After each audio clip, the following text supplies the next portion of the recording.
Assalamualaikum warahmatullahi wabarakatuh. Perkenalkan, nama saya Muhammad Rizky Ramdhani dari kelas 6 SD Surur. Kali ini saya akan menceritakan tentang Sunan Giri. Sunan Giri adalah seorang ulama wali sanga yang juga berdakwah di Pulau Jawa. Pada abad ke-14 Masehi, Sunan Giri berdakwah seiring dengan munculnya Kesultanan Demak dan menjelang runtuhnya Kerajaan Majapahit. Selain sebagai ulama dan pendakwah yang giat menyebarkan syiar Islam, Sunan Giri ternyata juga bertahta sebagai seorang raja dengan gelar Prabu Satmoto. Beliau memerintah kerajaan Giri Kedaton pada tahun 1487 sampai 1506 yang berkedudukan di Gresik, Jawa Timur. Sunan Giri memiliki nama kecil Jaka Samudra.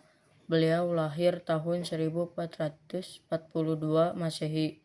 Sunan Giri merupakan putra dari Syekh Maulana Ishaq dan Dewi Sekar Dadu yang merupakan putri Raja Balambangan yang bernama Re Wirabumi. Sunan Giri lahir di tengah keadaan yang kurang baik. Saat beliau dilahirkan, daerah Gresik sedang mengalami wabah penyakit. Hal ini membuat kelahiran Sunan Gresik dianggap sebagai pembawa bencana. Hal tersebut yang melatar belakangi sang kakek Bre Wirabumi memerintahkan untuk membuang cucunya tersebut ke laut.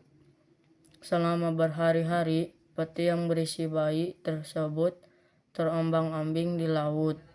Peti yang berisi Sunan Giri kecil itu bercahaya berkilauan laksana kapal kecil di tengah laut. Kilauan cahaya tersebut menarik perhatian sekelompok pelaut yang hendak berdagang ke Pulau Bali. Awak kapal itu kemudian menghampiri dan membuka petinya yang bersinar itu. Peti tersebut akhirnya dibawa oleh Nyi Ageng Pinatih, saudagar kaya dari Gresik. Sunan Giri akhirnya dirawat dan dibesarkan oleh Nyi Ageng Pinatih hingga menginjak usia 7 tahun. Sunan Giri diberi nama Jaka Samudra. Kemudian beliau dikirim ke pesantren Ampel yang didirikan oleh Sunan Ampel. Nama Jaka Samudra kemudian diganti menjadi Raden Paku oleh Sunan Ampel. Saat berada di pesantren Ampel, Raden Paku mempelajari ilmu agama, Al-Quran, hadis, fikih, dan tasawuf di bawah bimbingan langsung Sunan Ampel. Karena kecepatannya dalam menyerap ilmu yang diajarkan, beliau diberi gelar Maulana Ainul Yakin. Sesudah beberapa tahun merasakan pendidikan di pesantren, Sunan Giri berangkat ke Mekah. Di dalam perjalanannya itu, beliau menyempatkan diri untuk menemui Syekh Maulana Ishaq di Aceh. Oleh sang ayah, Sunan Giri disarankan untuk memperdalam ilmu agama dan diberi pesan untuk membangun sebuah pondok pesantren di daerah Gresik. Sunan Giri sempat menjalankan usaha perdagangan milik ibu angkatnya, yakni Nyai Ageng Pinatih. Usaha perdagangannya tidak hanya di Jawa, melainkan menjangkau daerah lainnya seperti Makassar. Sunan Giri memanfaatkan hal tersebut sebagai salah satu strategi dalam mensiarkan dakwah Islam. Teringat pesan sang ayah, Sunan Giri pun memutuskan untuk mendirikan pesantren sendiri yang diberi nama Pesantren Giri Kedaton. Pesantren tersebut didirikan di sebuah perbukitan di Gresik. Pada tahun 1487 Seiring perkembangan Islam, Giri Kedaton tumbuh sebagai dan pusat pemerintahan sekaligus pusat penyebaran Islam.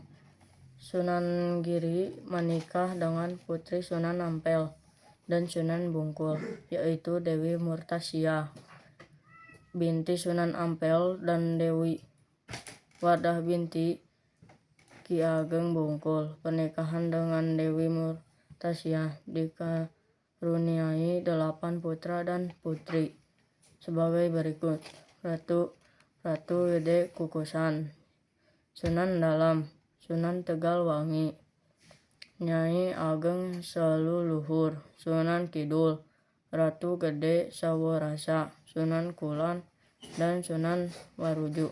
Sementara dengan Dewi Wardah, Sunan Giri dikaruniai seorang putra dan seorang putri sebagai berikut: Pangeran Pasir Bata, Siti Rohbayat. Sunan Giri wafat pada tahun 1505 Masehi.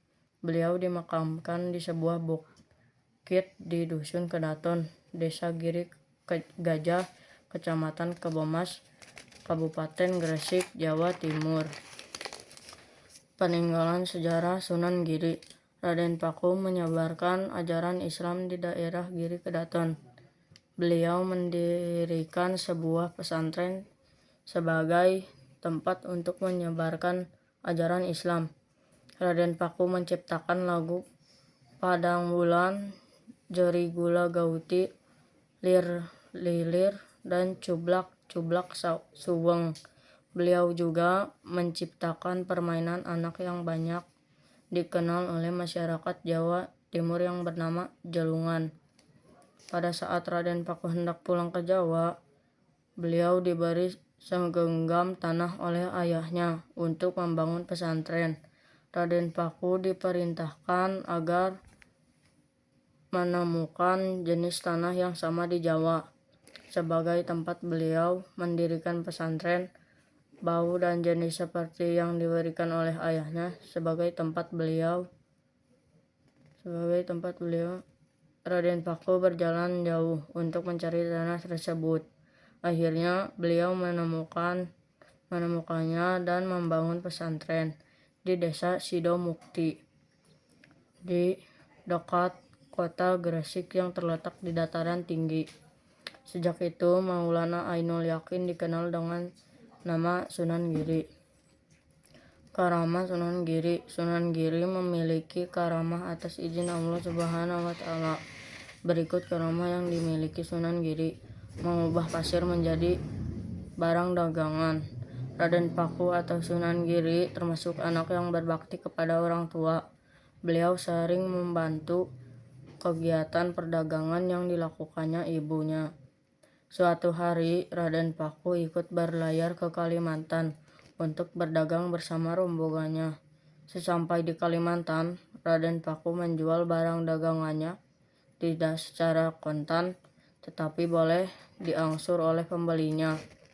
Sebagian dari barang dagangannya beliau bagikan kepada fakir miskin. Melihat kejadian tersebut, orang kepercayaannya ibu angkatnya, Abu Hurairah, memprotes tindakan Raden Paku tersebut.